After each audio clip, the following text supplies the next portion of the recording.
ये नहीं कि ये हिंदू है कि ये वो है कि वो नहीं, राष्ट्रीय चरित्र होना चाहिए। क्योंकि सवाल आ रहे हैं।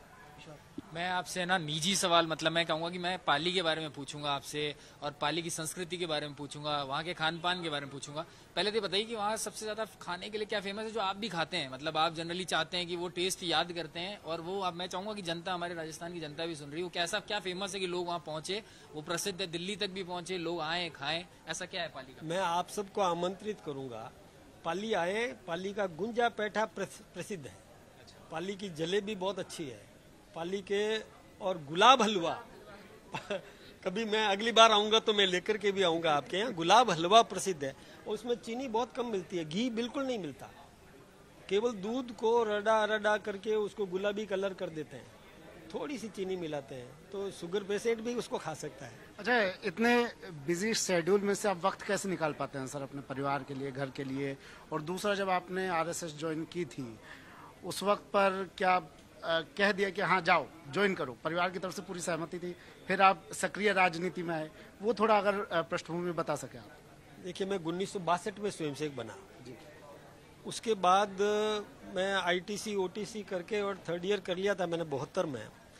उसके बाद मैं 2 वर्ष के लिए मैं प्रचारक के लिए निकला था और उसके बाद में फिर वापस लौट के आए तो फिर 99 के आटा दाल के भाव में लग गए।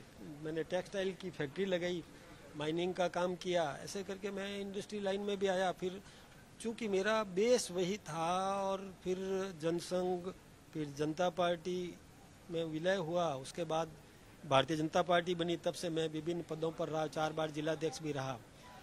परिवार के साथ ये बात तो आपने सही कही है, समय नहीं दे पाते हैं, कम समय दे पाते हैं, थोड़ी नाराजगी परिवार के लोगों में है, बच्चों में भी है और पुत्र वधू भी है। दूर करने के लिए क्या करते हैं? नाराजगी दूर करने के लिए क्या कहते हैं? चॉकलेट ले आते हैं, मिठाई का डब्बा लेकर जाते हैं या हलवा लेकर जाते हैं?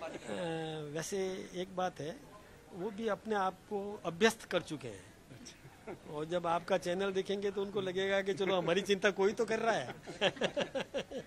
लेकिन एक हमारे जो जैसलमेर, बाड़मेर और बायोती वाली सीट है उसकी चर्चा है रविंद्र सिंह भाटी की कि वो तो चुनाव जो है जीत रहे हैं, ऐसा, या फिर मीडिया के माध्यम से कहें या पब्लिक के माध्यम से कहें, एक अलग चर्चा है उनकी, उस पर क्या कहेंगे आप? देखिए, बाड़मेर में शिव विधानसभा से रविंद्र सिंह भाटी जी निर्दलीय चुनाव जीते। ये बहुत अच्छा उनके लिए अवसर था कि वो अपनी प्रतिभा को और अच्छा कर सकते थे, लेकिन लोकसभा में, यानी अति उत्साह इसको कहूंगा मैं, अति उत्साह में एकदम से लोकसभा में खड़े हो गए। तो लोकसभा कोई निर्दलीय जीत पाना कोई संभव नहीं है। वो मैं सोचता हूँ कभी भी राजनीति में, लेकिन कुछ भी संभव और असंभव जैसा नहीं है। नहीं, ऐसा तो ये भी है कि राजनीति में कुछ भी संभव असंभव नहीं है, लेकिन मैं वहाँ था। आज के दौर की जो राजनीति वो काफी बदल भी गई, आप ऐसा भी मानते हैं? नहीं, वो बात सही है, राजनीति में कुछ भी संभव है। देवेगौड़ा देश के प्रधानमंत्री बन सकते हैं।